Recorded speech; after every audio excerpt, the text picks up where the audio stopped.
When shopping for car insurance, consider this. Geico has been saving people money on car insurance for over 75 years. So if you're serious about savings, it's simple. Go to geico.com. After 75 years, they know how to save you money. Hello, podcast fans. Adam Carolla here. I'm leading the fight against patent trolls who are threatening this medium. It's not about me. It's about the podcast you're listening to right now. If I go down, this show could be next. Visit fundanything.com/patent troll for more information on how you can keep podcasting alive. Thank you and mahalo.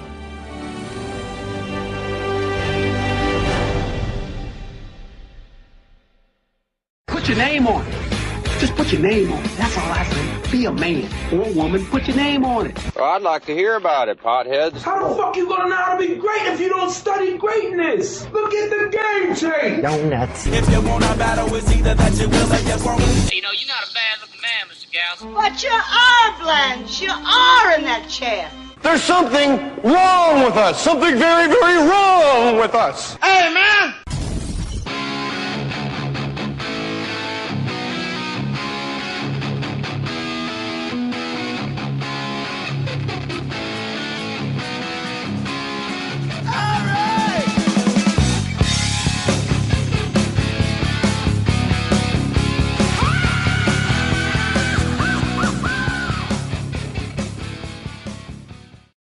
Do it. I'm be asleep by 9 o'clock. I'm so excited.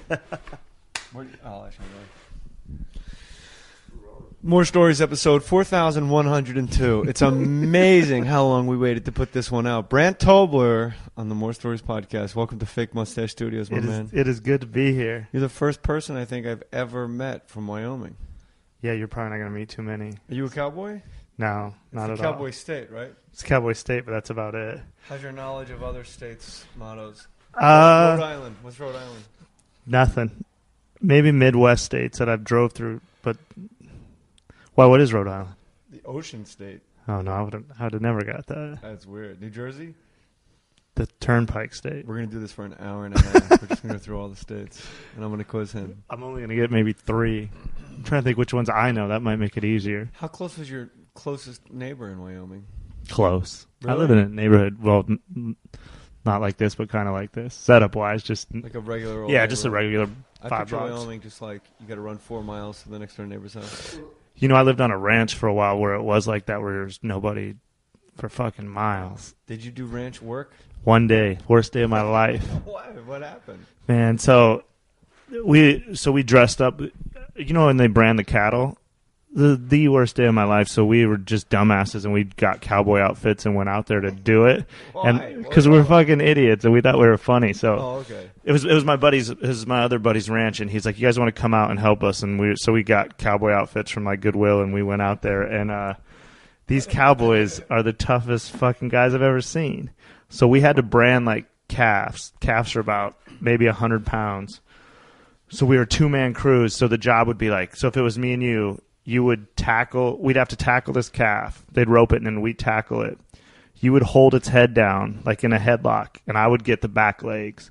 And I would hold the 2 back legs, and then I'd put my foot over its asshole, and then you would hold it down, and these cowboys would come over, and then they would shoot it. They'd shoot a shot in its nose.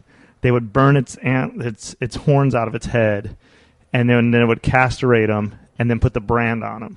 So the reason like I had to put my foot over the asshole is because the calf would shit all over you, and there'd just be blood squirting all over you, and these cowboys would just slice off the balls and like lick the blood off the knife and put it in their pocket and be like, next one. Just kicked our ass. We held on for fucking, because you know when all that shit's happened to the calf, they were just kicking and going crazy. Yeah, I would. We did it for like an hour, and then we're like, we need to take a break, and we fucking snuck to our car and got the fuck out of there. Went and got pizza. Were you traumatized by Yeah, that? it was just blood squirting in your face. Shit, they're making these awful noises, and What do they do with the balls? throw them in a bucket and cook it. What? Yeah, for Rocky Mountain oysters. That was like the big luncheon that we were supposed to wait around for, and we were like, nah, we're out of here. That's your prize. Yeah, that was your reward. If you tackle these calves and wrestle a 100-pound steer to the ground, we're going to feed you balls. Yeah, and they were just like, these cowboys were not joking. They're like, come on, and just fucking go, go, go. And we were like, man, we're pussies. We can't. We're out of here. What was the name of the ranch? I was just a Jacobson ranch, just a big family ranch. Was it a big J on the brand? Yeah, I don't remember what it was, but that's another thing. The hair just fucking that burnt like Singeing skin hair. just stinks. There's blood shooting on you. This is Shit. horrible. Yeah, it was awful. I was like, At least it's one-stop shopping. They don't make the guy go like human beings are like, all right, come back in 10 days and we'll take care of your nuts too. Yeah, it's a one thing. Then the next time we did it on a different ranch, it was much easier because you just ran them down a chute. And then you put them on a table and turned them. You just sat and drank beer all day and fucking. You felt bad for them, but it was so much better than that. It's easy to cut off nuts when you're drunk. Yeah. I didn't do anything. I just sat up and drank beer and fucking. We'd have to just Wait, they lay on a table? Make them go into a chute. So they go in the chute and then you put them on a. They step in this thing that's like a table, and then that just turns. Yeah, it's awful. Tom Arnold was here and he worked at a. No thanks. Tom Arnold was here. And he worked at like a meat place like that where they had to like. He said there was a chain that went around the animal's legs and they fucking yank it backwards and they hang it upside down. Yeah, and I took shit on Twitter because I was laughing, but I was laughing at like the way he was telling the story. I wasn't laughing at the fact that they're fucking hanging animals upside down. Yeah, it's awful. It was. I'm telling you, it was the worst day of fucking. Anytime I complain about a shitty road gig or something, I'm like, I could be doing that shit. Or you could be the calf. Yeah, or that even worse. What are they shooting his nose? Just like the medicine. Medicine? What? Well, I don't know what. Trust me, I didn't know. I just did what I was told. Medicine. Here's Something. Here's your penicillin. Yeah. In case you have bad balls. We don't want any infections when we lick the blood off our knife. Yeah, these guys. It's kind of gross, but. How old were you when you did that? It's probably like 20, maybe 21. It's like 2 years ago. Yeah, I wish. By the way, Brandt Tobler's on Twitter. BRANDT. Brandt Tobler. There's two T's in that whole name. That's right. I dig it. And he's wearing a Tyson Botha shirt, and he actually watched the fight, as did I. Franz Botha. It's amazing back in the day, no matter who they put in front of Tyson, you're like, hey, maybe this is the guy. Well, I was the opposite. I thought he was invincible. Well, Botha, what was his nickname? Something Bull? Who, Botha? Didn't he have some crazy nickname? I don't even. This shirt's probably like 25 years old. I think this was like a 1990 fight. Yeah, but you watched the fight. You're not like a hipster wearing an ironic. No, I watched it. Iron Mike. I got a crazy story that I don't even get to tell it anymore because I broke into Tyson's house way before the hangover even happened. I'm sorry? Yeah, when so it's a fucking kind of a waste of a story. But when I first moved to Wyoming, from Wyoming to Vegas, I lived in Green Valley. And I was obsessed with just like meeting celebrities because I never really knew any celebrities. So I lived by Mike Tyson's house. So I would drive by Tyson's house every single day, and he had a big security guard outside with like cargo camouflage pants, a black shirt, and like a gun. And this guy would just mad dog me every day. And so I would drive by every day. Like I don't know why. Like I thought fucking Tyson would be mowing his lawn or some shit. Didn't you know your past cowboy work? Yeah, no, he didn't know. Your hustle? He wasn't too worried about me branding him. And Mike Tyson to cut his nuts off. Yeah. So then eventually apparently somebody did. Eventually that guy wasn't there, and I kept driving by, and then one day there was a for sale sign out front. And I was like, fuck it. And at the time I was working for professional gamblers, so I always like had like $100,000 cash on me. What? So in my head I was like, I'm just going to jump this wall, and then if anyone sweats me, I'll just tell them I'm like looking to buy the house. Which is a dumbass plan of like a 23-year-old. Yeah, but if you have $100,000 cash on you, how do you carry $100,000 cash? Well, just in cargo shorts and shit. I try to keep most in chips and like tickets, but trust me, once I knew the power of just pulling out a wad of money, I used it to my advantage. One time I was in an elevator with Jessica Simpson and her mom, and I get the height of Jessica Simpson's fame, and she's like, who are these guys in the elevator? And I just fucking pull out this wad of money because I, keep like your business cards in the middle. And I was just talking to my friend, and then the second people see like a lot of money, then they never sweat me. Did she actually say out loud, who are these guys? Yeah, right in the elevator. Like, who are these guys in there? Elevator? Yeah. Who's talking about you? Just fucking awful human being. And, like we weren't bothering. I mean, we weren't bothering her. Guys in this elevator. So anyway, so I go by Tyson's house, and then, so I jump the wall. And then I'm like in Tyson's compound. It was like these huge walls and everything. So I go to the back doors and I fucking figure out how to get in the back doors. So I go in Tyson's house, but I'm scared, but most everything's gone. But when I'm in Tyson's house, I hear this beeping sound and I like freak out and I take off and I go home. Well, I get to my house and then I'm laying in bed that night and I hear the same beeping sound and I'm like, oh man, that's just like when the fire alarm, extinguisher's out of batteries, and it makes that annoying beep. So I tell my roommate, hey, tomorrow we're going to go to Tyson's house. So he's like, all right, let's do it. So we go, we get like disposable cameras. This is how long ago it was. We get disposable cameras, we jump the wall, we get in Tyson's house, and we're in there, and we're like, holy shit, man, we got to steal something to prove we were like in Mike Tyson's house. But pretty much all the small stuff is like gone, you know? So we're walking around, opening every cupboard, every door, huge mansion, right? So we get like the title to his Mercedes. His Mercedes is in the garage. We get like some Versace pillows, and we're in his like TV room. And he's got like a flat screen and these couches and everything. And then there's an ottoman sitting in the middle. And I'm like, yo, we should take this ottoman. We could sell it for like $1,000, $2,000. Because I was like, that's a Versace ottoman. My roommate's like, what are you talking about? You don't know what fucking Versace is. I was like, I swear to God, that's Versace, because it had like the face. So as I bend down to pick up the ottoman to look at the bottom to see like the Versace tag, when I pick up this ottoman, a fucking VHS tape falls out. Like it was hidden in there. And me and my roommate look at each other like, holy shit. This is like a hidden fucking tape in Mike Tyson's house. He's going to be raping a white girl or something just awful, right? So we're like, we're going to be fucking rich. We grab the fucking tape up, take off, run to a house, find a VCR. And obviously, since I'm not rich, it was it's your basic every Mike Tyson interview. He's like in Z Cavarucci jeans up to his belly button, no shirt, just talking about how he hates white people for like 20 minutes while he's making a video game. So I used to tell this crazy. So then the rest of the summer, I would take girls to his house because he had a big pool and like a grotto and a slide and everything. But it was so hot in Vegas in the summer that water was good. So I mean, it was hard to talk a girl into going to Tyson's house. Did they have to hop the fence? Yeah, but once you did, we'd have to help them over and shit. And then, but once we got in there, we'd have. The place is surrounded by like 15-foot walls, but there was like a back little gate thing that you could get in because chicks can't climb walls that high. But for that whole summer, we just partied at Tyson's house. So it was like the greatest story ever. This is amazing. Then the fucking hangover comes out, and now I'm just another fat comic with a beard that broke into Mike Tyson's house. Kind of fucking counterfeited my whole story. First of all, you're not fat. Secondly, well, thank you, but first, and it's a great story. Yeah. And when I got news for you, when that VHS tape fell out, I would have had the exact same. Oh my God, we thought we were like, are we going to get a plane? Are we going to get a boat? Like, we're going to get a fucking boat we can land a plane on. We were like, it's fucking. We thought, and it was like an aircraft carrier. Yeah. Well, I'm from Wyoming. We don't have a lot of aircraft carriers. So me and my buddy are just looking at each other like, we are going to be so fucking rich. There's two kind of kids when you're growing up. I said it a couple podcasts ago, but everybody just have to fucking chill and hear it again. There's two kinds of kids when you're growing up: kids that can hop fences and kids that fuck it up for everybody. And I was a monkey. There wasn't a fence 15 feet. Couldn't do any barbed wire, obviously. But then you learn later, like, just put your jacket over it. Yeah. But, like, there's always that one kid at the top of the fence, like, it ripped my pants, help, guys. Yeah, you're right. You leave that kid. Yeah, you stop hanging out with that kid about 8th grade. And you leave him on that fence. Yeah. I was a fence climbing fool, but I never broke into goddamn Mike Tyson's house. That's amazing. Yeah, it was a crazy day. I mean, we were in there forever. What if too. he just comes back like, I forgot my VHS tape? Shit, we would have been dead. We would have been dead, obviously. I mean, he would have killed us. I'm still bugging out that you had $100,000 cash on you, because I did a gig once. I think I was in Phoenix, and I asked the club owner. He wanted to add a show.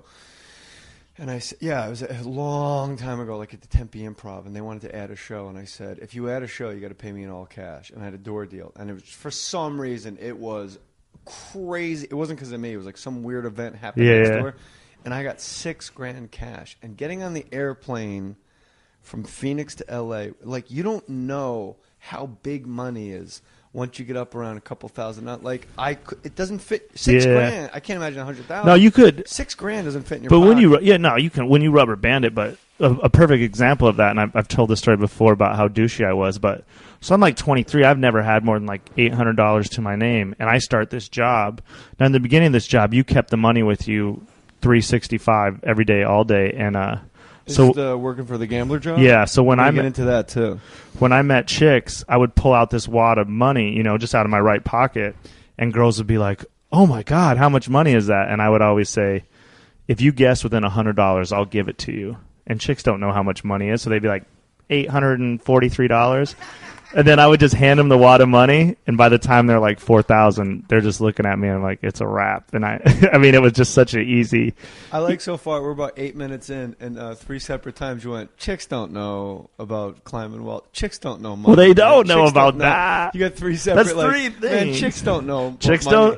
don't know about branding cattle. Chicks don't know about jumping 15-foot walls, and chicks don't know how much 10,000 cash is probably in a wad. I thought you said 100,000. No, I always had 100,000, but at this point, so I would keep 10,000 in like around 10,000 in my front right pocket. It has to be all hundreds then. Yeah, always. Yeah. Like if I was at Arby's, always hundreds, and the chick would be like, chick would be like, we only take hundreds, and I would just fan it out and be like, that's all I got, and they would just fucking look at me. It was such a powerful thing, and I like I said, I was such a douche.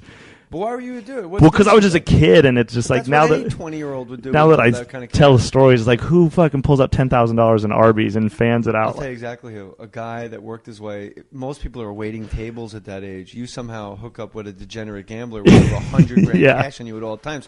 I don't think there's a 20-year-old in the world that wouldn't pull that. And Yeah. I think the douche is the guy that wouldn't pull it out. Yeah, it was That would be $6.15. Oh, jeez. Can you break $100,000 in hundreds and chips? Do you guys take chips from Caesars? yeah. Here's a $25,000 chip. You take that. Go ahead, Matty boy. I think as soon as like I was, I don't know, 17, 18, and I had saved like 10 grand in the bank, I went and took it all out in $100 bills and had them, put it in the stack. Yeah. The $10,000. Where it says 10,000. 10 grand on the with the band around it. Yeah. Just to have it, and That was like your go-to move, and Brandt's apologizing for it. Yeah, I was such a dick that like I was like 10 grand, boom, went right to the bank. It was like, can I have it? And they actually made me wait. They said, no, we can't give it to you. We come back tomorrow. An agent I had, like my first agent actually, he had like something happened. It was like an emergency in his family, and he wanted to take. I think it was like $6 grand he wanted to take out of the bank or something like that. It was like he needed the money right then for like something like his dad was ill. It was something really he needed the cash right away. It wasn't like for anything stupid. And the bank said like, well, there's a $5,000 limit. And he goes, well, I've been banking here since I was 16 years old. I'm 50 years old. I really need the money. And the bank goes, well, you can't. You have to come back tomorrow. And he goes, no, I need it now. Because I definitely know it was an emergency of some sort. It wasn't phony or anything. And they wouldn't do it. And he goes, I've been banking here for 25 years. I really need the money. They said, no. He said, how much money do I have in my account? And they said, $35,000. He goes, I'd like to close my account. So instead of giving him the goddamn $6 grand, they had to give him like $35,000. He closed his fucking account just because they wouldn't give him $6 grand. But then they gave it to him in a cashier's check.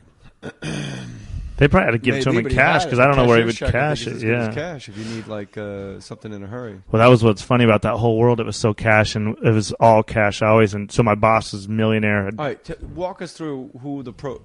You don't have to name names, obviously, but you worked for a pro gambler. So I'm guessing like you had to sit at a slot for like an 8-hour shift. No, not at all. So my job was I was a sports. I worked for sports gamblers. So I had. So I had a Nextel back in the old Nextel days. So then my area was like Center Strip, and then I'd have like 100,000. And I'd try to keep most of it in chips and tickets, not cash, because you didn't. I ended up getting robbed and all kinds of bad shit happened. But you always wanted to keep the cash at the minimum. So my bosses worked out an office, and they were betting online, like sportsbooks.com or whatever. And then we're on the street, like 4 of us. And then there was other guys that were doing it too. So then I had to like beat their guys. So then they'd come across and be like, hey, bet the Bulls -3 at the Venetian. And I would run down the Venetian. So what would happen probably for the listener, what they don't know is, I'm guessing Brandt Tobler, at Brandt Tobler, BRANDT, Tobler. What I'm guessing would happen is like they would wait for the line to change like a point. No, we would be the ones that changed the lines. Whoa, this is some boss. So we were the ones like, at the height of it, we were the biggest hockey gamblers. We had the smartest hockey guys. So like if you walked in, they would be like, you're Jay Mohr, you could bet whatever you want. But if I walked in, they'd be like, I always had a limit.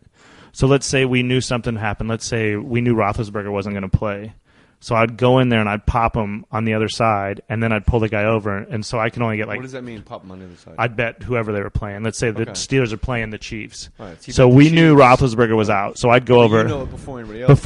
Then that was the key to running. So I'd go in and I'd say, hey, give me the Chiefs for $30,000 or whatever my limit was, And then they'd give me the ticket, and then I'd pull the supervisor over, and I'd say, hey, you might want to take that game down.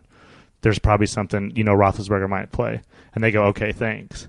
So I still get my bet, but then that discourages someone from like you coming in and being like, oh, this is Jay Mohr. And you could be like, I'll take $250,000 on the Chiefs. And they'd be like, oh, he's a celebrity. He wants that.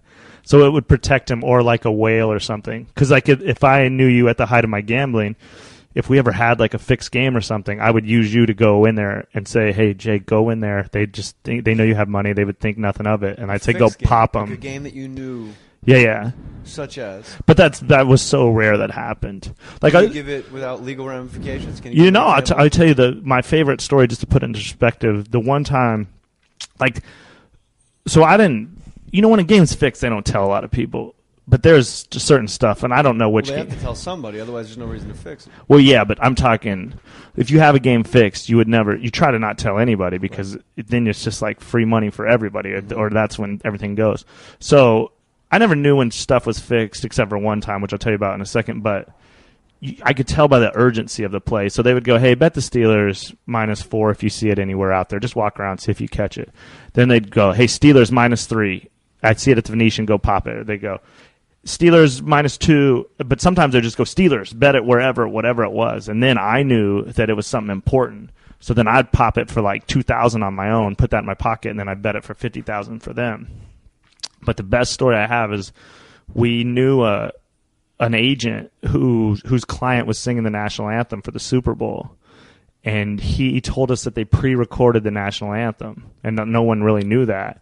So the sportsbooks all had up a line saying over under how long the national anthem would be. And we knew the answer, so now you have to manipulate it. You can't just go crazy and bet $1 million, and they'll say, it's like the stock market, those guys that, I don't do stocks, but what I imagine is you phony it up. So I'd bet 10,000 on one side, and then I'd come back the other side like 4,000, 10. So then by the end you make a big push, or that'd be the time I would call you and say, hey Jay, go in here and just pop this for like 20,000 if you can. So for that day, now we had to trust the agent, which was scary, but that day we had, most of our money was on the national anthem. We didn't even fucking care about the Super Bowl. That is crazy. So there's stuff like that, which is the great about Hollywood, is like you could know, like if you know somebody, like I'm a Bronco fan, so I went to the Super Bowl. But if I knew, I know some athletes, not really football players, but someone could tell me, hey, you can bet, is it going to be pass or run first play? Is it going to be, the one I always wanted is like a lot of teams have a trick play, so you can bet, will there be more than 2 passes thrown in a game? 2 different guys throw a pass in a Super Bowl. Yeah, it's like a running back takes it. Yeah, so if you know anyone on any team, and they're like, yeah, in the game plan, we plan on running this. Now, shit could happen. It could be a bad snap on that or an audible, but in the gambling world, you just look for small advantages, but that would be like a big, big advantage. So how much money did you win on the long national anthem? Well, I probably only won like 7,000-8,000 but my bosses just they killed it because I was the bottom of the totem pole. So well, I'd like to be that kind of bottom of the totem. Yeah. No, at the time, I was like Polar walk with $7,000 on a goddamn song. Yeah, I remember one time we bet the shit out of the time the girl tried to qualify for the tournament. Do you remember that? I forget, like Michelle Wee. We blasted that so bad. But then one time we had it because you knew she was going to. We knew she won it because we had golf guys were kind of 14, I think. Yeah, but it was a big. But we killed that. But one time it worked in our disadvantage because we knew a lot of caddies. And one time the caddy told us their guy had food poisoning. He said he's going to play, but he probably will just drop out if he doesn't start feeling better. He's going to start the round.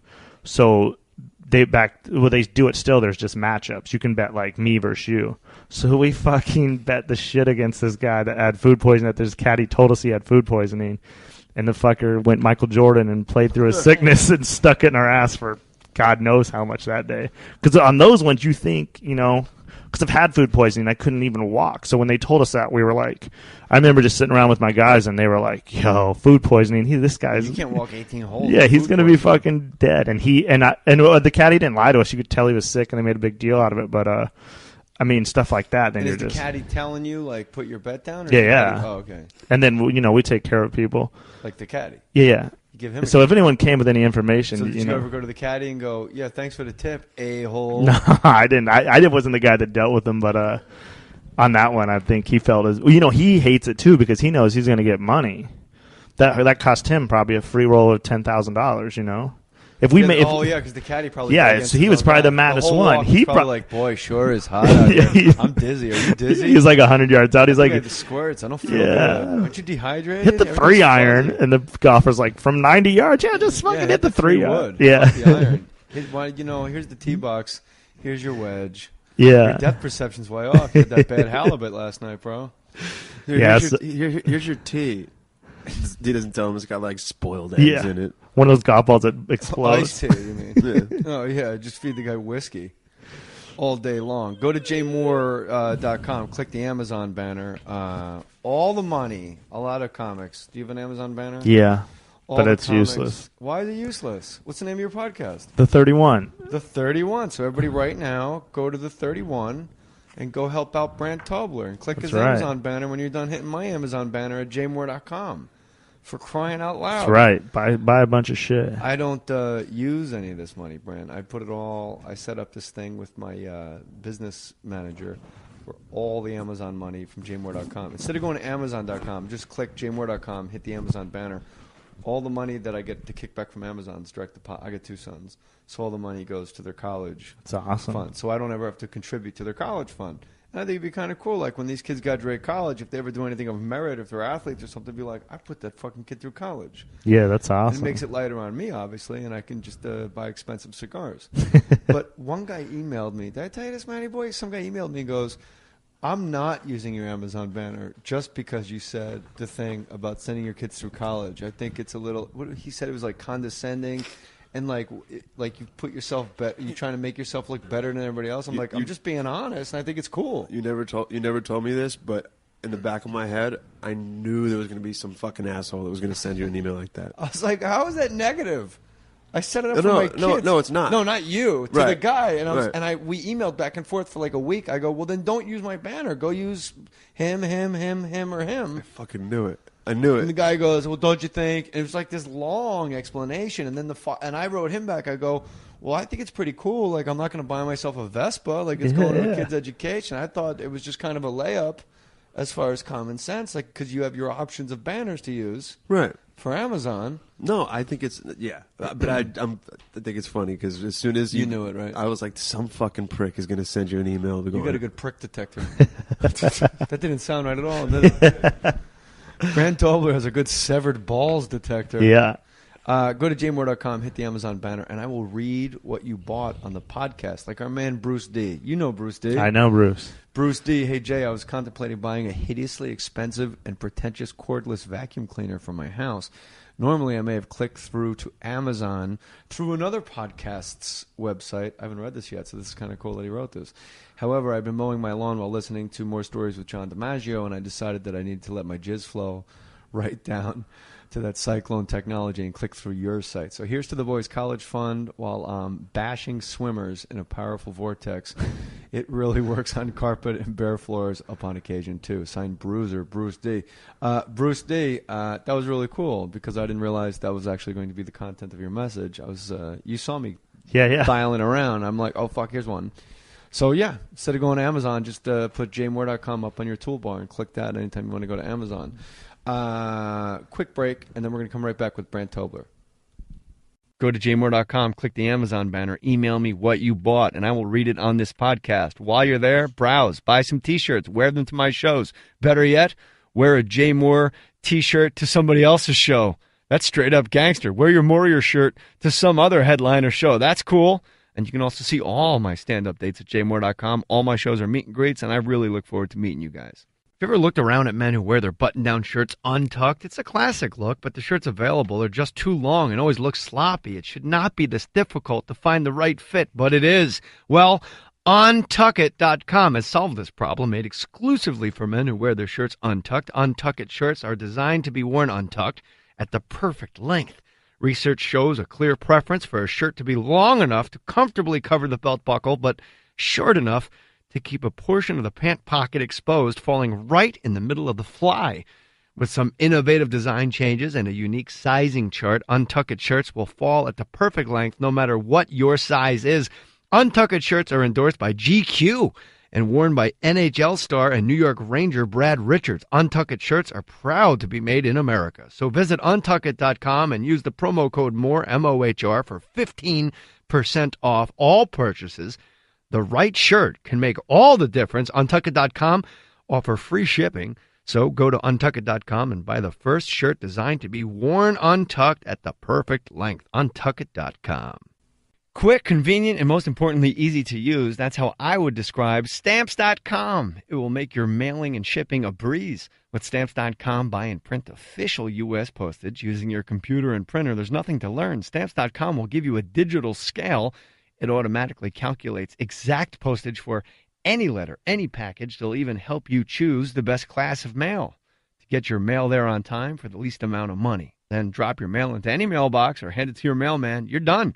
You'll never have to go to the post office again. Trust me, mailing and shipping has never been easier. That's why I use Stamps.com. It's the best.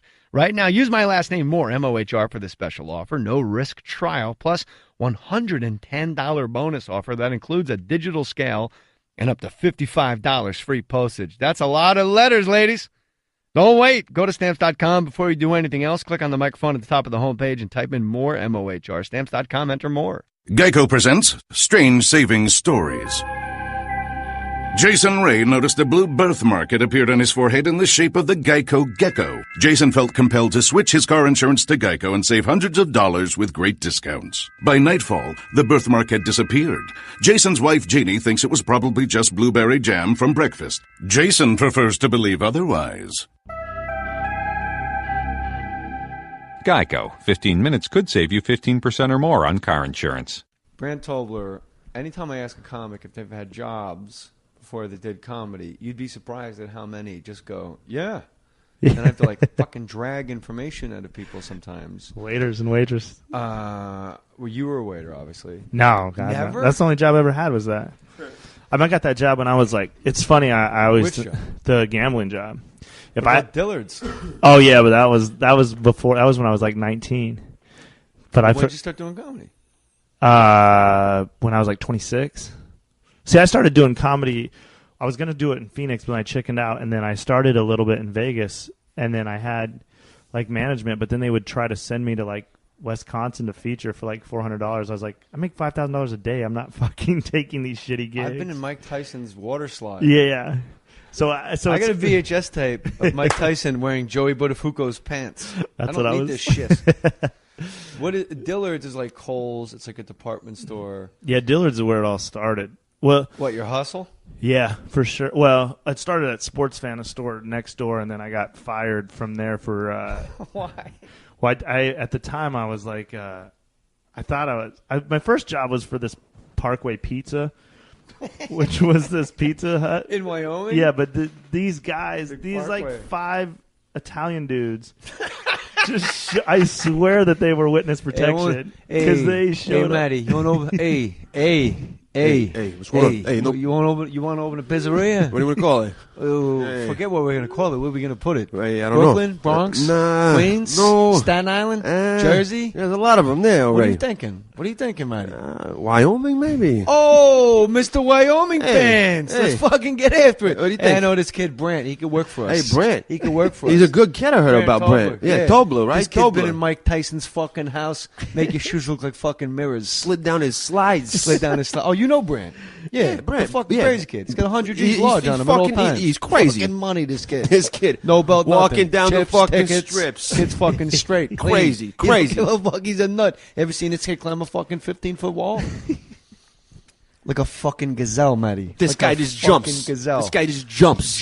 He doesn't even use his fucking hands. No, I've never seen him use his hands. You ever use your hands, Brandt? Never. What did I just say about his hands? Doesn't never even use uses them. his hand. Like a fucking Fucking gazelle. guy waxed off with his fucking chased feet. by a pit bull riding a lion. That's how he fucking Holy jumps over the shit. goddamn wall. I'm sorry, Brandt. What were you saying? That was incredible. No, what was the name of the pizza? I forgot halfway through me and Matty Boy's bit. Parkway Pizza. Parkway. Hey, call it Parkway Pizza. Hey, Parkway Pizza. Sorry. So these Italian You got dudes. fired from the Wyoming pizza place. That's other level skill, dude. Yeah. Well, I was like 17 at the time, but I like how all things you've done that you think are wrong in your life, you just hang an age next to it as equal. I mean, fired equals 20. Hey, I was fucking 26. Well, what do you want? doing? I was 19, bro. I was 17. What do you want? Everybody gets fired at 17 from the fucking Parkway Pizza. That's right. I mean, everyone that worked with me, they got fired. You're like, man, you know what? I was fucking 30, so I got fired, man. I'm not going to feature. I'm 22. 59. Yeah, so I worked there. Sorry. So anyway, I'm trying to even know where I'm at. So I started Dillard's, and then next door was Sports. Oh no, yes, I worked at Sports Van. That was Parkway Pizza. Sports Van, which was a sports store, which is the greatest. So it's just like jerseys, hats, and everything. So I was working there, and then I started what I called the Mallthea. Like I was the fucking kingpin of the mall. And then so I would trade out shit. This is a movie, by the way. This should be a movie. Well, I wish it was. Kingpin of the mall, the Mallthea? So I would trade out shit in every... I couldn't get jewelry or like puppies or anything, but like I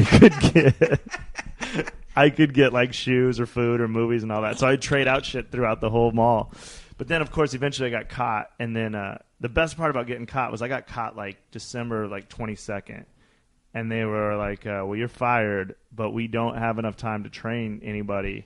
So we need you to work through Christmas and then do the returns, and then you're actually fired.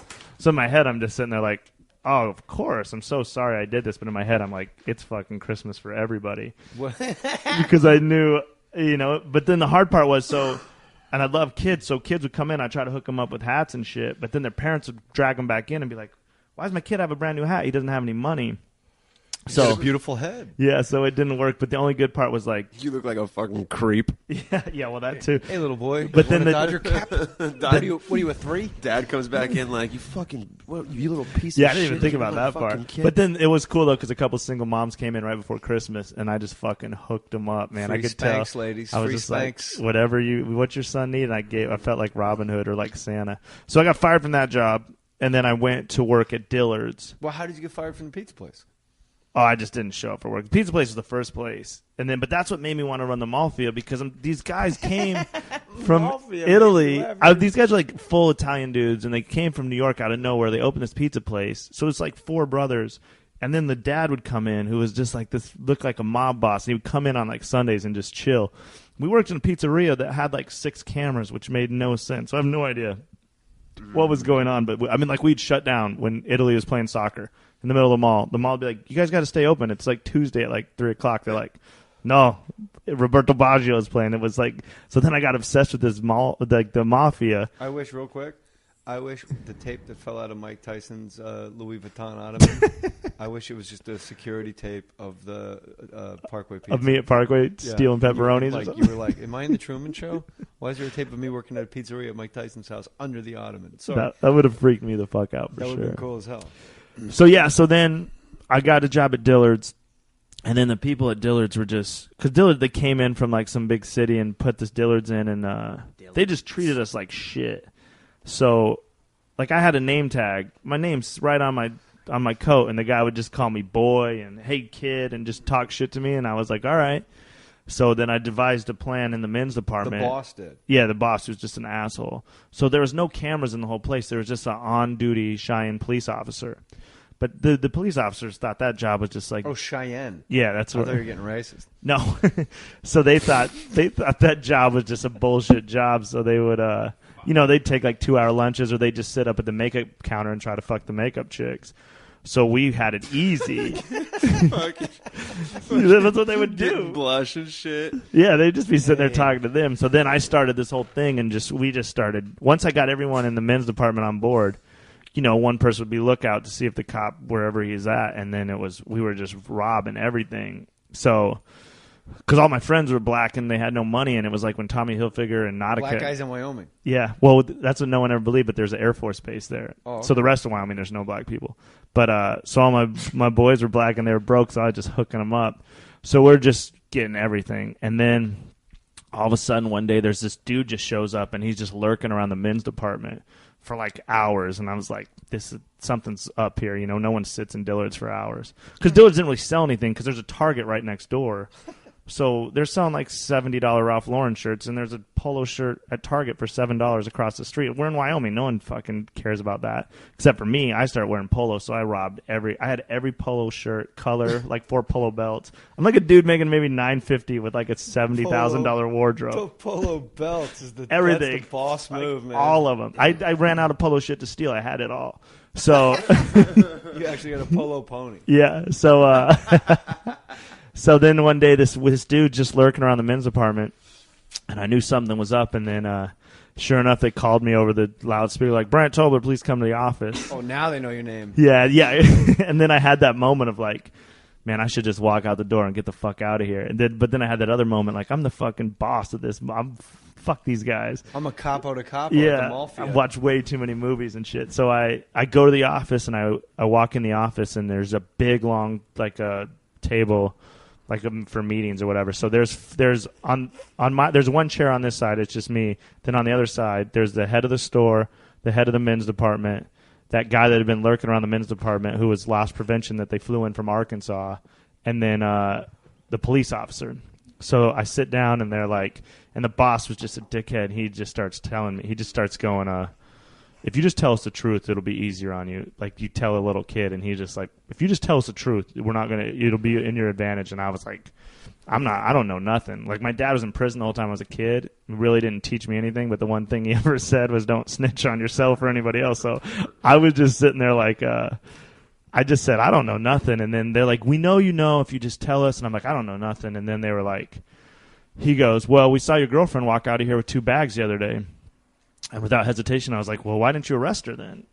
And they were all looking at each other, and they're like, well, we saw her. I was like, well, why didn't you arrest her if you saw that? Yeah. And they're like, they look at the cop, and they're all, like dumbfounded. But then he goes, so then he pulls out these letters. And when you're at Dillard's, if someone came and bought something, you were supposed to send them like a thank you letter and like try to start a relationship so they keep coming in and buying shit. Well, no one was buying shit from me because they're just giving shit away to everybody. But my buddy had just joined the Navy. So I was using these letters to send to him. Well, I thought they were going to him, just telling him about I just started getting laid and shit. So I was just writing these awful letters about eating pussy and shit. So these guys took them all and they read them all. So he pulls out these letters and I'm like, oh shit, what did I write in there? And on the bottom of one of the letterheads, it had like the Dillard's imprint in it. And I just wrote, I am robbing, and then the Dillard's thing was already on the paper there, blind. You're not going to believe how much shit I have. So I write that on there. So he goes, well, what's this? And I'm like, I don't know. I was like, that's from when I worked at Sports Fan. I got the Dillard's part was just there. I just forgot to write.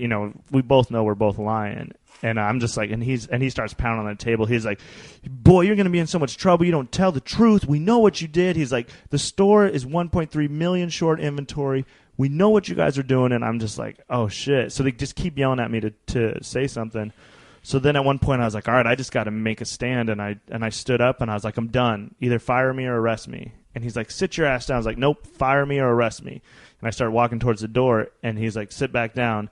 So then I sat down, and they all went out of the room. And now I'm just sitting there by myself, just fucking scared, shaking, And then after like 10 minutes, he came in just bright red, sat across from me, slid this piece of paper to me that said, I could never go in another Dillard's in America, and I was fired for mail fraud, sending out personal letters on company stationery or whatever. But they didn't pop you for stealing. No, so then I got up and they paraded me around the store like I was embarrassed or something, but everyone knew I was like the fucking cool king. Man walking. Yeah. So then I got to the door, then I got to my car and drove like a block and pulled over and fucking hit me like, oh my God, I could have. Because in there they're like, over $500 is a felony, you know that, right? And I was like, God, I had $500 worth of clothes probably in my car that I stole from there. How much do you think you stole total from Dillard's? Well, they said their inventory is 1.3 million off. Now, I don't think that's all ours, but from what we took, I mean, I'm telling you,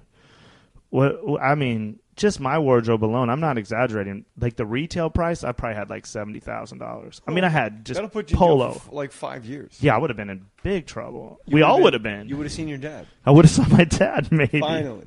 Yeah, and unfortunately. So we got out of that. The Mafia, I retired after that. So no more mall. No more malls for me. That's the last time I had a job in my life. So if I had to get a job, I'd have a bad reference from there, a bad reference from Sports Fan, and Parkway. I don't think I could get a job. If I literally applied at McDonald's, they'd be like, well, you haven't worked in like 17 years, and your 3 employees say you're a piece of shit that stole from Yeah, but bro, you could fucking cut a calf's balls off. Well, that's true. Like a motherfucker. No, I fucked that job up too. I snuck out of there and left after an hour or so. The moral of the story is I'm a shitty employee. Wow. Oh, wow. $75,000 in wardrobe just for you. I had so I mean, that's just a guess, but I had so much polo stuff. Like you just said, like a $28 shirt. Well, no, it was like a $75 shirt. You know, that's probably a little high. Let's say it's a $100 shirt. But I had every color. You know, to add up to 75 large. That's yeah. a big ticket, you know, 75. The more I think about it was large because I know how podcast people be like, well, they you to fucking. What I'm saying is, I had a fucking monster wardrobe. I probably went bye for a long time. Yeah. I had everything you could have. That if you go into Dillard's and you walked around the polo store, the polo section, I had one of everything you'll see. When they brought in the new shit, you were like, "Come to buy." Oh, God, I fucking loved it. It's like a. Why was your dad in jail? My dad went to prison like when I was a kid for like drugs, mainly drugs. How long, was he in your whole life? No, he would get in and out. Like he was in Leavenworth when I was a little kid. Yeah, my mom told me he was in college. It was so funny. I thought my dad was in college this whole time until I was like 12. But then my dad would get like spring break is what we thought it was, but he would get out like every 2 or 3 years, and then he would just show up and fucking come to town and fuck everything up for. Not for me. He would just come spoil us, like, you know, like a dad that doesn't. He would show. I would be like 10 years old, and I'd go buy 2 fitted hats and have $200, like, because I didn't have pockets, like up in my like a 10-year-old. My dad didn't know, you know, and just made it hard on my mom and stepdad because my mom and stepdad are working hard and trying to have a regular life, and my dad would just come in town and throw money at us and fucking. And you probably wanted to go live with your dad because every time you saw him, he was giving you money and cash. I thought he was the coolest guy in the world. And your mom's like, but everything he did now in hindsight is like the worst. You wouldn't like Daddy's house. It has bars.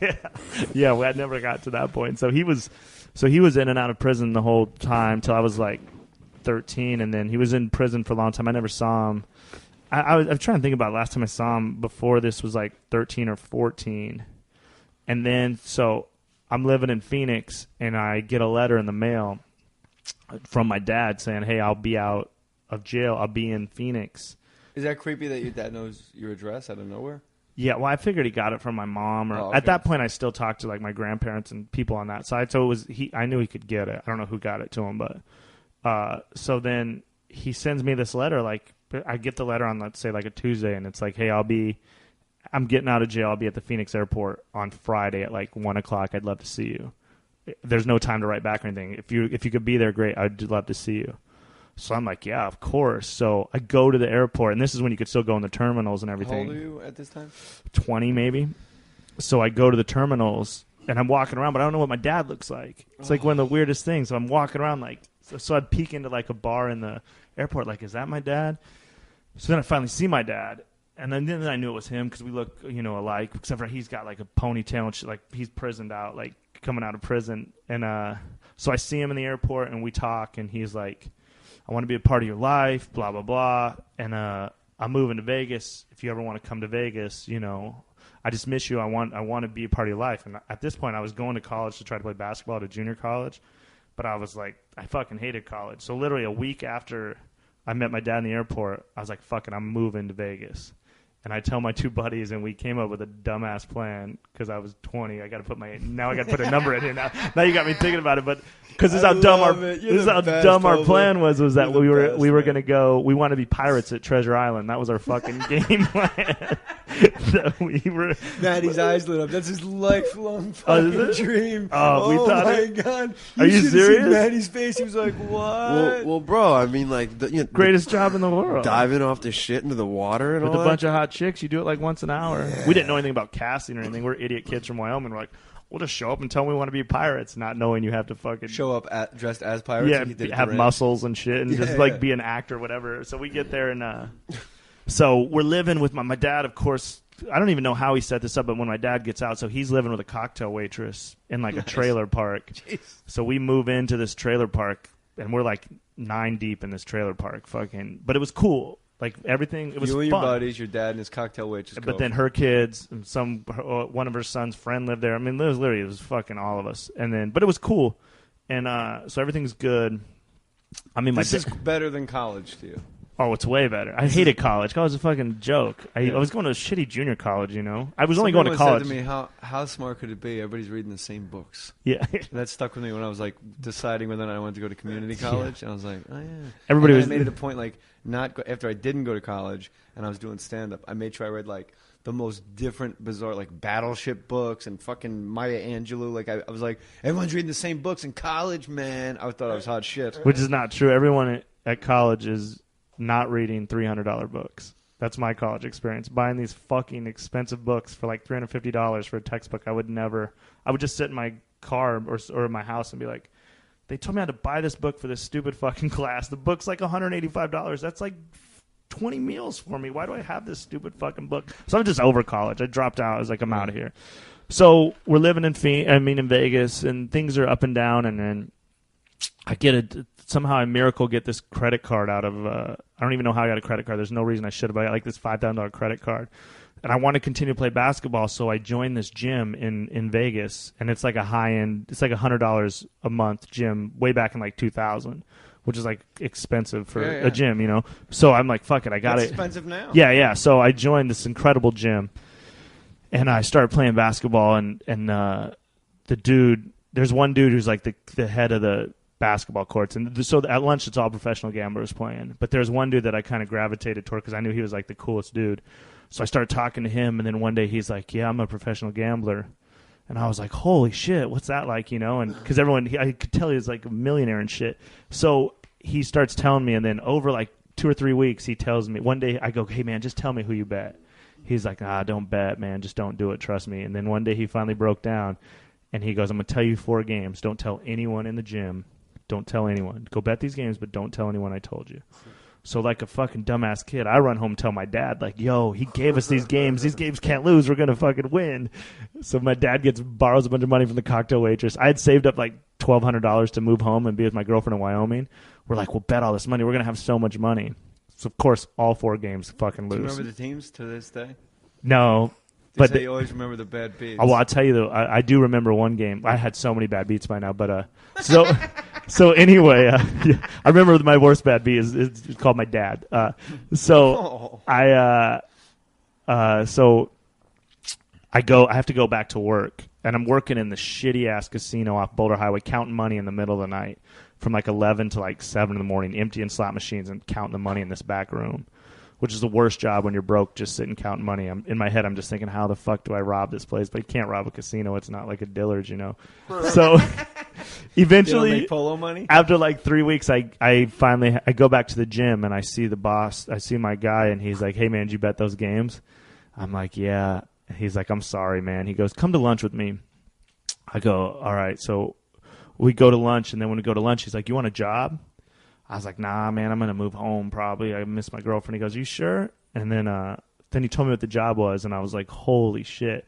So he goes, go with Tony today. So I leave. I get in Tony's I've never been in a BMW or anything. I think it's like the coolest thing in the world. We get in this BMW. We drive down the strip. We go to Bally's, and he hands me $20,000. Like I said, at the time, I've only had maybe $800 in my life. He goes, go in there and bet Duke football. And this is like 2000 when Duke didn't win a game ever. They're like plus 37. I'm like, why would we bet Duke football? Are you crazy? Bet $20,000 on Duke football? And he was like, I'll never forget. He just stopped me. He goes, there's one rule to this job. Just always fucking do what you're told. And I was like, okay, I got it. And I went in there, palms just sweaty. I had $10,000 in each pocket, like fucking shaking. I go up to the counter. I bet Duke football. You know, can I have $20,000 on Duke plus 37 or whatever? And they give me the ticket. And then, of course, it got smoked. It lost. The game lost, of course. But so then from that day on, he trained me for like a week. So they lost the bet. Yeah, I got killed. We shouldn't have taken it. But you were right. Yeah, but I was so wrong in the long scheme of it. Who was Duke playing? Florida State. That's amazing. Yeah, it was crazy. So then, I love that you remember it. You're the best. I could remember like the date, and then this is what Mohr Stories should be every goddamn week. Our guy sits down, takes out his goddamn rifle, and doesn't stop shooting until the hour's up. Boom. Yeah, you're the fucking best. Well, it gets bad here. So then, so I'm working. So it's crazy. I get to go home every night with all this money, and I'm living in the trailer with my dad and everything. And it's like your felon dad. Yeah. So at this point, my little brother lives in Portland, and he's just chilling up there. And I was like, you should come down and live with me and Dad. we'll have this little family thing, you know, and my brother's on board, my dad, everything. So I get this house like on the golf course, rent us a house, move my little brother down. Everything's cool, you know, it's me, my dad, and my brother. We're having fun every night, drinking beers, having dinners, like real bonding shit. Well, then my dad gets off parole, and these little fucking gangster kids start coming over. Now, at the time, I'm like 23, my brother's like 21. These little like white gangster kids, like 20-year-olds, like scum, like white dudes that think they're black, like the worst dudes to ever be around. My dad, who's like maybe 50 at the time, starts bringing them over. So we're like, what's up, man? And then so we kind of had an idea that he was getting back on drugs. And then so one day I work at college football Saturday. I work from like 7 in the morning to 7 at night, just running up and down the strip. So I'm exhausted. I come home. I get to the house. No one's there, just me and my dad. I'm like, yo, I'm tired. I'm going to go to sleep. You know, I'll talk to you tomorrow, Dad. And he's like, you know, kind of tweaking or whatever. I don't know what he's doing, but I'm just like, whatever. So I go to sleep. Then at about 11:30, my brother wakes me up, comes in my room, and he's panicking. He goes, someone stole my money. And I'm like, oh, shit. My little brother had saved up like $350 to fly home to see his girlfriend graduate from college. In Portland. Yeah, so I fucking pop out of bed. I'm like, these little fucking gangsters stole my brother's money. You know, I'll run downstairs to try to find my dad and say, you better get this fucking money back for Ryan. And so I go downstairs, go out in the front yard. His car's gone. Then it hits me like, oh, shit, I got money in my room, too. I sprint back upstairs, get to my room. My dad stole $80,000 from me. How much? $80,000. Holy shit. So now, and that's my boss's money. Yeah. So now I'm sitting there, and I'm like, so then over the next couple of days, my dad comes home, and he says he didn't steal. We know he stole it. He's just saying the most fucking awful things to me and my brother. My little brother's like the sweetest dude in the world. And I see my little brother just crying. He's just sad. And I was like, you know what? And I had to go in front of my boss, who was like my hero, and tell him that my dad stole the money. So I see my little brother crying all the time. And then once again, not the smartest dude. I'm only 23 years old at this moment. But this is my plan is that I know my dad's deathly allergic to penicillin. So as a dumb 23-year-old, I come up with a plan that we're going to fucking get a Jamba Juice and fill it up with penicillin, kill my dad. Yeah.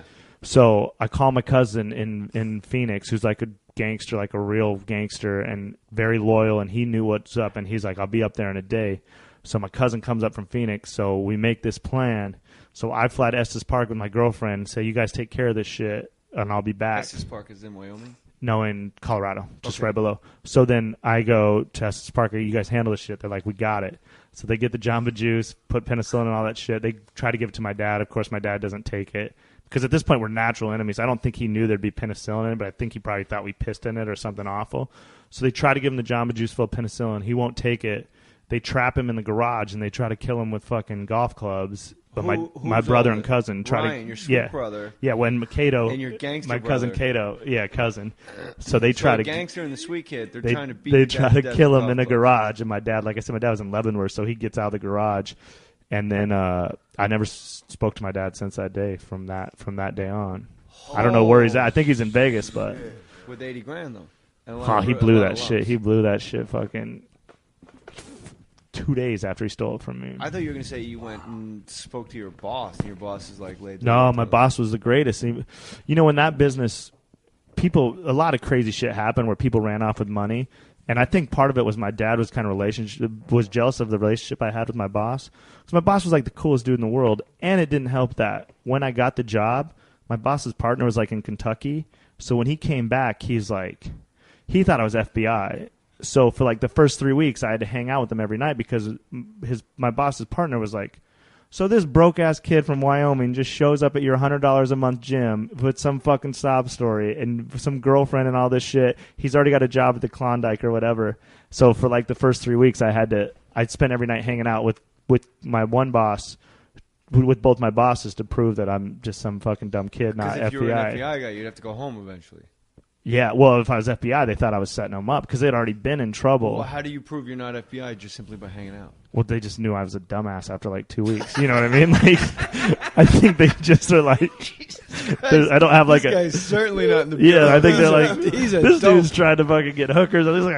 I think they just figured out. Or a better way of saying it is I gained his trust, I guess, and than him saying I'm a dumbass. But so then he got over that, you know, and then so I had to go to my boss, which was the worst thing in the world because I didn't want to disappoint him. He literally changed my life. He's the best thing that's ever happened to me. And I just remember just crying in my car going in. I knew I had to go tell him. It was the hardest thing I ever had to do, is just because I never wanted to disappoint him. But he was cool about it, and then he like pretty much took me in as a son at that point, because he had 3 boys that were like 16, 14, and 12. So then I got to hang out with. I stayed with him for a little bit, and then they ended up. We ended up just getting a house that we worked out of. We would just rent a house, and then everyone would work out there. They would take their mistresses or what. It was a house you could do whatever you wanted. But I got it. I had to put it under my name, which is the greatest thing too, because I have no credit or anything. So I would go try to rent a house, and I'd be like, "Hey, we want this house. It's like $3,000 a month." And they'd be like, "Okay, you got to fill out this paperwork." I'd fill it out, and they'd be like, "Mr. Tobler, you don't qualify. You can't get this house." And I'd call my boss, be like, "They said I can't have it." He goes, "Well, it's $3,000 a month, $3,000 deposit. Tell them we'll just bring $40,000 cash tomorrow. Pay for the whole thing up front." I'd go in there and say, "Hey, I know I didn't qualify, but we'll just give you, we'll pay $3,000 a month. Then we'll give you $3,000 for the deposit and just another $1,000 for the convenience." They're like, "Mr. Tobler, you have a house." You just balled out. Yeah. And then I had the house, which was great because then we'd work out of it. But then everything was expensed there. So I'd go shop for the house, the phone, everything. At the end of the week, I would just put it all on expenses. And then I just was making so much money. Like, it was the greatest thing in the world. I'd never had any money. And then the next thing I know, I had $70,000 cash just under my bed and shit. Like, I was living this crazy. How do you stop working for an organization? Well, it all ends. So I have a falling out with my boss over just dumb shit. And then dumb shit like what? It's the same way we fell in love with each other. We became close playing basketball because I was good and he liked to win, so we won. But then as time goes on, we'd play against each other. We end up getting fights like on the basketball court, just stupid male macho shit. And then he started dating a girl, and then the poker boom took off. And it's one of those things. I really don't know what happened between us, but it went bad for a little bit. So then I started working for this other dude. So then I was broke, and then I got out of it, but. Long story short, so then I start working for these other guys. These young dudes come to town, and my boss got me a job when I needed it the most. I had no money, buried, people money. You completely fell apart with your boss. No, I completely fell apart with my boss pretty much. I got robbed at Shotgun. Everything bad happened. My whole life is shitty. My dad, after I haven't spoke to my dad, he steals my identity, so I can't even get credit cards or anything. I'm fucked. I literally have no money. My buddy's taking care of me, but somehow my old boss came through because these young dudes came to town and they like give X a job because everyone called me X in Vegas because when you're gambling, no one uses their real name. So these dudes call me up one day and they're like, "You want a job?" And I was like, "Cool." And they were these young dudes, super smart, like computer fucking geniuses, but they didn't really know about gambling. So they sent me out on the street, but they didn't know what they were doing. So they would be like, "Go bet all these games." And then at this point, people had ran off with hundreds of thousands of dollars. So at this point of the job, I would, like, if you were my boss, I'd come here before work. You'd give me the money. We'd check it out. I'd be like, "Okay, I'm leaving with $173,000. Then at the end of the night, I'd have to bring that money to you, check it back in. Because over time, people kept fucking up with the money. But these guys didn't know what they were doing, so they would send me out and have me bet. And then they were like fat dudes. They loved to eat and shit. And then I'd be like, "Hey, I'm coming back." They're like, "Just come tomorrow. We're going out to eat, man." But what they didn't know was I'd bet all those games, and they didn't know how many times I bet a game. So if I bet the Bulls 5 times for $5,000, I would go back and just turn one in, take the $5,000 for me, put the $5,000 back in the bankroll, and then tell them I only bet it 4 times the next day. So I literally was like buried, owed a bunch of people money, and after like 2.5 weeks, I had like $17,000 cash under my bed. Everyone paid off. I was just balling again.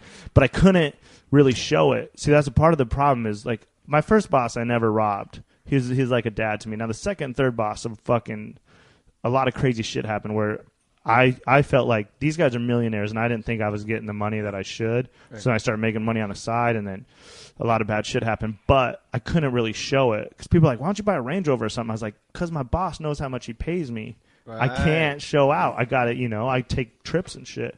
But at this point, I fall in love with this girl who's loaded.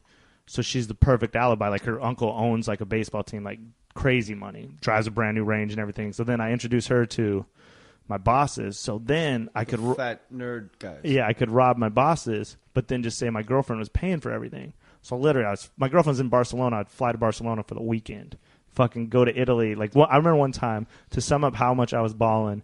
It was like a Friday morning. It was like a Friday morning, and then I was like, "What do you want to do?"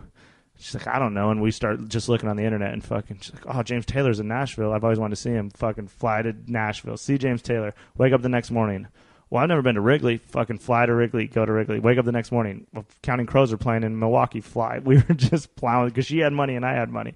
So we're living this crazy life. Fucking anything I want. All my dreams. Anything I've ever wanted to buy. And then, so everything's going good. Now my bosses, they start talking to these girls from Thailand, like on the internet, like Skype, teaching them English and shit because they're going to bring home Thailand girls. So it's the middle of the summer, and I'm just spending money like it's make-believe. And I'll never forget, my boss is like, yo, because they had built this new computer program. They're like, we're going to make so much fucking money next year. And I was like, that means I'm going to make so much money. Yeah, so I'm like, just tell me about plowing through my money. Yeah. And they go, well, we're going to Thailand to get these girls. We'll be back. Well, for whatever reason, one dude doesn't go. This dude, he's like bipolar and has a bad back, so he's taking all this weird medication. Well, he freaks out in the middle of the night one night, calls his mom in Phoenix, says he's like crazy. His mom freaks out, drives up from Phoenix. We work out of a big-ass mansion in like a gated community. She gets in the gated community, but she gets to the door. No one will answer the door. She doesn't know what to do. Can't hop the wall. So she just kicked our ass. We held on for fucking, because when all that shit's happened to the calf, they were just kicking and going crazy. Yeah, I would. We did it for like an hour, and then we're like, we need to take a break, and we fucking snuck to our car and got the fuck out of there. Went and got pizza. Were you traumatized by Yeah, that? it was just blood squirting in your face. Shit, they're making these awful noises, and What do they do with the balls? throw them in a bucket and cook it. What? Yeah, for Rocky Mountain oysters. That was like the big luncheon that we were supposed to wait around for, and we were like, nah, we're out of here. That's your prize.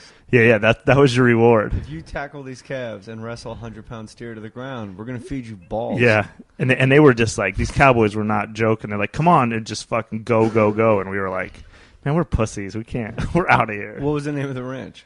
I was just a Jacobson ranch, just a big family ranch. Was it a big J on the brand? Yeah, I don't remember what it was, but that's another thing. The hair just fucking that burnt like Singeing skin hair. just stinks. There's blood shooting on you. This is Shit. horrible. Yeah, it was awful. I was like, at least it's one-stop shopping. They don't make the guy go like human beings are like, all right, come back in 10 days and we'll take care of your nuts too. Yeah, it's a one thing. Then the next time we did it on a different ranch, it was much easier because you just ran them down a chute. And then you put them on a table and turned them. You just sat and drank beer all day and fucking. You felt bad for them, but it was so much better than that. It's easy to cut off nuts when you're drunk. Yeah. I didn't do anything. I just sat up and drank beer and fucking. We'd have to just Wait, they lay on a table? Make them go into a chute. So they go in the chute and then you put them on a. They step in this thing that's like a table, and then that just turns. Yeah, it's awful. Tom Arnold was here and he worked at a. No thanks. Tom Arnold was here. And he worked at like a meat place like that where they had to like. He said there was a chain that went around the animal's legs and they fucking yank it backwards and they hang it upside down. Yeah. And I took shit on Twitter because I was laughing, but I was laughing at like the way he was telling the story. I wasn't laughing at the fact that they're fucking hanging animals upside down. Yeah, it's awful. It was. I'm telling you, it was the worst day of fucking. Anytime I complain about a shitty road gig or something, I'm like, I could be doing that shit. Or you could be the calf. Yeah, or that even worse. What are they shooting his nose? Just like the medicine. Medicine? What? Well, I don't know what. Trust me, I didn't know. I just did what I was told. Medicine. Here's Something. Here's your penicillin. Yeah. In case you have bad balls. We don't want any infections when we lick the blood off our knife. Yeah, these guys. It's kind of gross, but. How old were you when you did that? It's probably like 20, maybe 21. It's like 2 years ago. Yeah, I wish. By the way, Brandt Tobler's on Twitter. BRANDT. Brandt Tobler. There's two T's in that whole name. That's right. I dig it. And he's wearing a Tyson Botha shirt, and he actually watched the fight, as did I. Franz Botha. It's amazing back in the day, no matter who they put in front of Tyson, you're like, hey, maybe this is the guy. Well, I was the opposite. I thought he was invincible. Well, Botha, what was his nickname? Something Bull? Who, Botha? Wouldn't he have some crazy nickname? I don't even. This shirt's probably like 25 years old. I think this was like a 1990 fight. Yeah, but you watched the fight. You're not like a hipster wearing an ironic. No, I watched it. Iron Mike. I got a crazy story that I don't even get to tell it anymore because I broke into Tyson's house way before The Hangover even happened. I'm sorry? Yeah, when I... So it's a fucking kind of a waste of a story, but when I first moved to Wyoming, from Wyoming to Vegas, I lived in Green Valley. And I was obsessed with just like meeting celebrities because I never really knew any celebrities. So I lived by Mike Tyson's house. So I would drive by Tyson's house every single day, and he had a big security guard outside with like cargo camouflage pants, a black shirt, and like a gun. And this guy would just mad dog me every day. And So I would drive by every day. Like, I don't know why. Like, I thought fucking Tyson would be mowing his lawn or some shit. Didn't he know your past cowboy work? Yeah, no, he didn't know. Your hustle? He wasn't too worried about me branding him. And Mike Tyson to cut his nuts off. Yeah. So then eventually, Apparently somebody did. Eventually, that guy wasn't there, and I kept driving by, and then one day there was a for sale sign out front. And I was like, fuck it. And at the time I was working for professional gamblers, so I always like had like $100,000 cash on me. What? So in my head I was like, I'm just going to jump this wall, and then if anyone sweats me, I'll just tell them I'm like looking to buy the house. Which is a dumbass plan of like a 23-year-old. Yeah, but if you have $100,000 cash on you, how do you carry $100,000 cash? Well, just in cargo shorts and shit. I try to keep most in chips and like tickets, but trust me, once I knew the power of just pulling out a wad of money, I used it to my advantage. One time I was in an elevator with Jessica Simpson and her mom, and I get the height of Jessica Simpson's fame, and she's like, who are these guys in the elevator? And I just fucking pull out this wad of money because I, keep like your business cards in the middle. And I was just talking to my friend, and then the second people see like a lot of money, then they never sweat me. Did she actually say out loud, who are these guys? Yeah, right in the elevator. Like, who are these guys in there? Elevator? Yeah. Just talking about you. Just fucking awful human being. And, like, we weren't bothering. I mean, we weren't bothering her. Guys in this elevator. So anyway, so I go by Tyson's house, and then, so I jump the wall. And then I'm like in Tyson's compound. It was like these huge walls and everything. So I go to the back doors and I fucking figure out how to get in the back doors. So I go in Tyson's house, but I'm scared, but most everything's gone. But when I'm in Tyson's house, I hear this beeping sound and I like freak out and I take off and I go home. Well, I get to my house and then I'm laying in bed that night and I hear the same beeping sound and I'm like, oh man, that's just like when the fire alarm, your extinguisher's out of batteries and it makes that annoying beep. So I tell my roommate, hey, tomorrow we're going to go to Tyson's house. So he's like, all right, let's do it. So we go, we get like disposable cameras. This is how long ago it was. We get disposable cameras. We jump the wall. We get in Tyson's house and we're in there and we're like, holy shit, man, we got to steal something to prove we were like in Mike Tyson's house. But pretty much all the small stuff is like gone, So we're walking around opening every cupboard, every door, huge mansion, right? So we get like the title to his Mercedes. His Mercedes is in the garage. We get like some Versace pillows. Boy State, but that's about it. How's your knowledge of other states' mottos? Rhode Island. What's Rhode Island? Nothing. Maybe Midwest states that I've drove through, but what is Rhode Island? The ocean state. Oh no, I would have never got that. That's weird. New Jersey? The Turnpike State. We're going to do this for an hour and a half. We're just going to go through all the states, and I'm going to quiz him. I'm only going to get maybe 3. I'm trying to think which ones I know. That might make it easier. How close was your closest neighbor in Wyoming? Close. Really? I live in a neighborhood, well, not like this, but kind of like this. Setup-wise, just... Like a regular old Yeah, just a regular 5 I picture blocks. Wyoming just like you got to run 4 miles to the next door neighbor's house. I lived on a ranch for a while where it was like that, where there's nobody for fucking miles. Did you do ranch work? One day, worst day of my life. What happened? Man, so we dressed up. When they brand the cattle, the worst day of my life. So we were just dumbasses, and we got cowboy outfits and went out there to do it. Why? And because we're fucking idiots, and we thought we were funny. So okay. It was my other buddy's ranch, and he's like, you guys want to come out and help us? And we got cowboy outfits from like Goodwill, and we went out there, and these cowboys are the toughest fucking guys I've ever seen. So we had to brand like calves. Calves are about maybe 100 pounds. So we were 2-man crews. So the job would be like, so if it was me and you would we'd have to tackle this calf. They'd rope it and then we'd tackle it. You would hold its head down like in a headlock, and I would get the back legs. And I would hold the 2 back legs, and then I'd put my foot over its asshole, and then you would hold it down, and these cowboys would come over, and then they would shoot it. They'd shoot a shot in its nose. They would burn its horns out of its head, and then it would castrate them and then put the brand on them.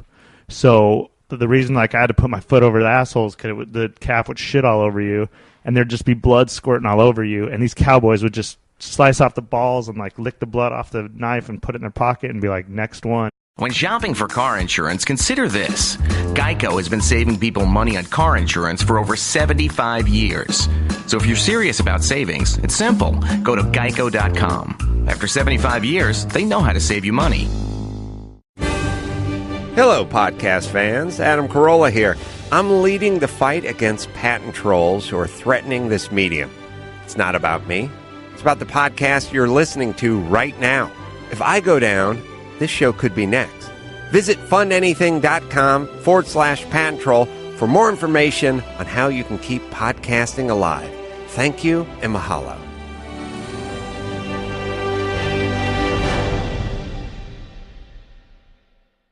Put your name on it. Just put your name on it. That's all I say. Be a man or a woman. Put your name on it. Well, I'd like to hear about it, potheads. How the fuck you gonna know how to be great if you don't study greatness? Look at the game tape. Donuts. If you want a battle, it's either that you will or you won't. You know, you're not a bad-looking man, Mr. Gals. But you are, Blanche. You are in that chair. There's something wrong with us. Something very, very wrong with us. Hey, man!